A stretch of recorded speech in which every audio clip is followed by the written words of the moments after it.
Todos estos temas que he mencionado nos resultan claves, y yo los llamaría temas muy sensibles. Creo que el subtítulo de la obra, esto de tramas, texturas, cuadros, alude a ello. No es un libro que nos hable sobre hechos, sino más bien sobre percepciones, y a su vez estas revelan ideas y emociones. Es un poco arriesgado, uso la palabra de Ricardo, insistir en ese tema de la sensibilidad de una historia que da cuenta de los sentimientos, los sueños y los proyectos, más que de los hechos fácticos, porque es un tópico muy manido como aporte de la mano de obra femenina en la industria, en este caso intelectual. Entonces no quisiera pecar de machista con esta observación, pero creo que, no quiero dejar de decirlo, se nota la mano femenina en toda su inteligencia en esta reconstrucción que nos propone la autora. Y desde luego que esto convierte al libro, como han dicho ya antes los expositores, en una obra agradable de leer y que por lo mismo puede llegar a muchos públicos, mucho más allá de los historiadores eruditos. Son capítulos cortos, sin alardes de erudición, que tras una presentación imaginativa y precisa de los actores o las situaciones, plantean una reflexión o una tesis con gran agudeza. La edición se complementa con imágenes muy bien escogidas que enriquecen el texto, y en el caso de uno de los estudios, el que trata de la representación de la nación en el paisaje, vienen a ser el texto propiamente, o parte del texto. No entiendo bien, sin embargo, por qué los de América Latina se publicaron en blanco y negro y no en color como los de Norteamérica. Como el argumento de Ligia es contrastar el optimismo norteamericano con el pesimismo sudamericano, parecería haber aquí una competencia desigual en materia de gráfica, ¿no? No sé si así los editores quisieron reforzar el argumento o simplemente no consiguieron las imágenes a color para el caso sudamericano. Salvo este detalle y alguna errata intrascendente, me parece una edición impecable y hermosa. Probablemente el tema más recurrente en el libro sea el de la marginación de ciertos sujetos sociales. Mencionamos ya el caso de las mujeres en la representación de las historias sobre la independencia.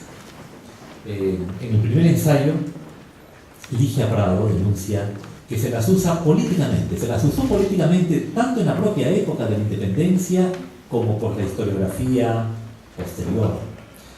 Y con mucho brillo ella reproduce los pasajes llenos de folclorismo con los que los historiadores varones las han retratado como una prueba de la justicia de la causa patriótica. La idea con la que eran presentadas es que si las mujeres se habían unido a la lucha de la emancipación, sobre todo si es que eran de clase noble y habían brillado como buenas esposas y buenas madres, entonces qué duda podía caber de la justeza de la causa. Sin embargo, luego desaparecen de las plazas y de las calles. Por eso habla de este uso político de su figura.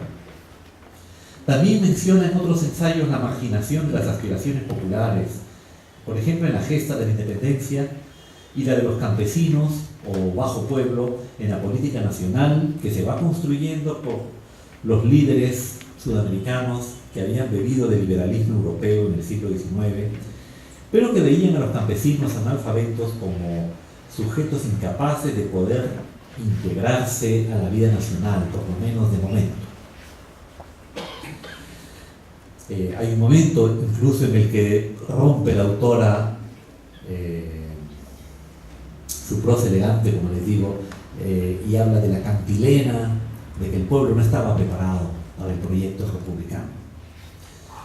Añade a esto una visión ambigua en los líderes, que se consideran al modo del escritor Sarmiento o el pintor Rugendas como hombres civilizados en medio de paisajes bárbaros y que asumían un sentimiento a la vez de grandiosidad como de inferioridad respecto del mundo europeo. Algunas conclusiones pueden resultar discutibles, como en toda obra, ¿no? Por ejemplo, la tesis de que con la independencia nada cambió para los sectores populares o nada positivo trajo para ellos. Creo personalmente que los cambios no fueron los que hoy, 200 años después, hubiéramos querido o nos imaginamos que debieron hacerse, que eran los necesarios.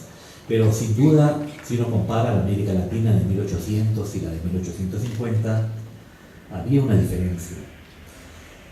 Para los conservadores, esta diferencia radicaba en que se había perdido el principio de autoridad. Por ejemplo, Bartolomé Herrera, cuando da su célebre homilía un cuarto de siglo después de la independencia,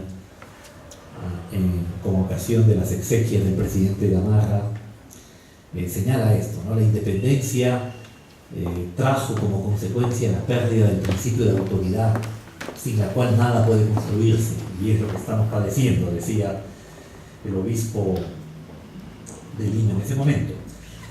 Para los hombres del pueblo había más libertad, sin embargo, por el mismo hecho de que los gobiernos carecían de la fuerza que tuvieron antes y eran incapaces de reclutarlos como soldados, de cobrarles tributos o de forzarlos al trabajo como antaño. De manera que, aunque los campesinos tenían vedado el ingreso al Club Nacional, aquí en el Perú, por ejemplo, vaya que sí participaban en la vida política de formas muy activas. Esta participación, desde luego, no garantizaba que lo hicieran como hoy pensamos que debieron haberlo hecho. Hay sobre este tema un debate historiográfico muy agudo, muy amplio en este momento, del tema de la participación campesina en la vida política en momentos del siglo XIX y XX. Un aspecto importante del libro es que rechaza lo que la autora llama las explicaciones genéricas acerca de por qué la independencia y el liberalismo en el siglo XIX no trajeron un cambio social más profundo, o por qué el siglo XIX no trajo un avance más grande en materia de integración. Estas explicaciones genéricas las veía en las tesis anteriores que circularon acerca de la herencia colonial o la dependencia estructural respecto de las metrópolis europeas. Imagino que viviendo en Brasil debe estar bastante saturada con este tipo de argumentos, pero su propuesta de buscar explicaciones basadas en las situaciones específicas de cada sociedad en materia de las relaciones sociales entre las élites y los actores populares hubiera merecido un desarrollo más extenso. Seguramente habita en otras de sus obras, o veremos ese desarrollo en un próximo libro suyo traducido al castellano. Quiero terminar diciendo que este es un libro que nos invita al diálogo, a la imaginación y a nosotros los historiadores a la investigación de esas situaciones específicas, aunque también a soñar que algún día podamos escribir una obra así, tan llena de talento y belleza. Muchas gracias.